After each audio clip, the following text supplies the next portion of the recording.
Good morning everyone. আজি 22 অক্টোবৰ অসমীয়া প্ৰতিদিন খণ্ডৰ headline কৰিবলৈ আগবাঢ়িছো। বাংলাদেশ নেপালতকৈ নিম্ন স্থান ভাৰতৰ। বিশ্ব ক্ষুধা সূচকাংকই উদঙাইছে দেশৰ শোচনীয় অৱস্থা। 128খন ৰাষ্ট্ৰৰ ভিতৰত 27.3 পইণ্টেৰে ভাৰতৰ স্থান 103 নম্বৰত। ভাৰততকৈ 27.3 পইণ্ট উন্নত ৰাষ্ট্ৰসমূহ হৈছে Bangladesh, Indonesia, Myanmar, Cambodia, Nepal, Malaysia, Vietnam, Sri Lanka, Fiji, Thailand আৰু চীন। কংগ্ৰেছক পৰিয়ালকেন্দ্ৰিক দল বুলি ঠাট্টা কৰা অগপৰ কাণ্ড, দলীয় বিদ্ৰোহী নস্যাৎ কৰি বঙাইগাঁও ফণীভূষণৰ পত্নীক টিকট। পত্নীৰ প্ৰশংসাত পঞ্চমুখ ফণীভূষণে ক'লে, দীপ্তিময়ী চৌধুৰী সমাজ সেৱাৰ বাবে আগবাঢ়ি আহিছে। গৰজি উঠিল সদ্য অগপত্যাগী শৈলেন্দ্ৰ চৰকাৰ। এসময়ত জয়শ্ৰী গোস্বামীৰ প্ৰাৰ্থিত্বৰ বিৰোধিতা কৰা ফণীভূষণে প্ৰাৰ্থিত্ব দিছে পত্নীক। ৰাজ্যিক বিদ্যালয় শিক্ষা বোৰ্ডৰ ঘোষণা, 23 অক্টোবৰৰ পৰা আৰম্ভ হ'ব মেট্ৰিকৰ অনলাইন প্ৰ-পত্ৰ পূৰণৰ প্ৰক্ৰিয়া। আবেদনৰ অন্তিম দিন 14 নৱেম্বৰ। 30 নৱেম্বৰলৈকে কৰিব পাৰিব প্ৰ-পত্ৰ শুধৰণি। সংবাদমেলত জাতীয় যুৱ বাহিনীৰ ক্ষোভ, অৰুণাচলত নিৰ্মাণ কৰিবলৈ ওলোৱা 135টা নদী বান্ধৰ বাবে কাটিব 1 কোটিৰো অধিক গছ। ব্যাপক ক্ষতি হ'ব উজনি অসমৰ। সেউজ ন্যায়াধিকৰণ, সুপ্ৰিম কোৰ্টৰ দ্বাৰস্থ হ'ব যুৱ বাহিনী।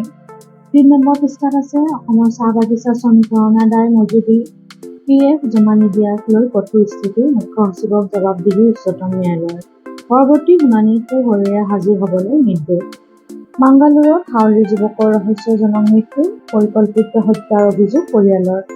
মহানগৰীত চাঞ্চল্য, যুৱ সাংবাদিক অৰ্ণৱ কুমাৰ ৰয়ে আত্মহনন।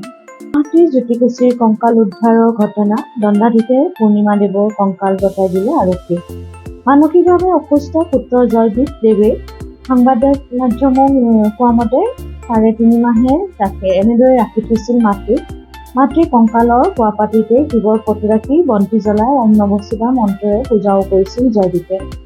ট্ৰেডিং প্ৰবঞ্চনাৰ নতুন নতুন তথ্য পোহৰলৈ, দেশৰ 6 ৰাজ্যতো মষ্ট ৱান্টেড দীপাংকৰ। তেলেংগানা, হাৰিয়ানা, নাগালেণ্ডত দীপাংকৰৰ ডিবি ষ্টকৰ বিৰুদ্ধে আছে 1 শতাধিক গোচৰ। হায়দৰাবাদৰ KPHP কলনীৰ কাৰ্যালয়তো আৰক্ষীৰ অভিযান। 5 নম্বৰ পৃষ্ঠাত আছে বৰপেটা ফকৰুদ্দিন আলী আহমেদ চিকিৎসা মহাবিদ্যালয়ত মন্ত্ৰী কেশৱ দত্তই কেঞ্চাৰ কেয়াৰ ফাউণ্ডেশ্যনৰ প্ৰথমখন নাৰ্ছিং কলেজ উদ্বোধন কৰে। গুৱাহাটীৰ বাতৰিত আছে উৰণ সেতু নিৰ্মাণক লৈ দীঘলী পুখুৰীৰ সন্মুখত হাহাকাৰ, যান-জঁট নিয়ন্ত্ৰণ কৰিব নোৱাৰি পথৰ মাজৰ বেৰা আঁতৰালে যান-বাহন আৰক্ষীয়ে।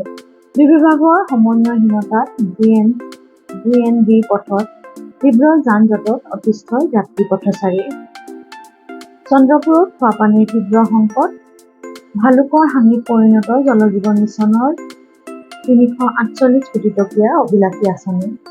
খেলৰ বাতৰিত আছে আন্তৰ্জাতিক পৰ্যায়ত প্ৰৱেশৰ পিছতে ৰাজস্থানত দাম বাঢ়িল অসমৰ সন্তানৰ। IPLৰ বিয়ানৰ মূল্য ন্যূনতম 11 কোটি। একেৰাহে দ্বিতীয়বাৰ ফাইনেলত ব্যৰ্থ দক্ষিণ আফ্ৰিকা, T20 বিশ্বকাপৰ চেম্পিয়ন নিউজিলেণ্ড। অন্তিম পৃষ্ঠাত আছে নেতাজী সুভাষ চন্দ্ৰ বসুৰ বিমানবন্দৰ চেন্নাইৰ ফোনলৈ দুৰ্বৃত্তৰ ফোন, হাইড্ৰজেন বোমাৰে কলকাতা বিমানবন্দৰ উৰুৱাই দিয়াৰ ভাবুকি। এয়া আছিল আজিৰ অসমীয়া প্ৰতিদিনখনৰ মূল হেডলাইনখিনি। আপোনালোকে মোৰ চেনেলটো লাইক আৰু ছাবস্ক্ৰাইব কৰিবলৈ নাপাহৰিব। আপোনালোকৰ আজিৰ দিনটো শুভ হওক। নমস্কাৰ।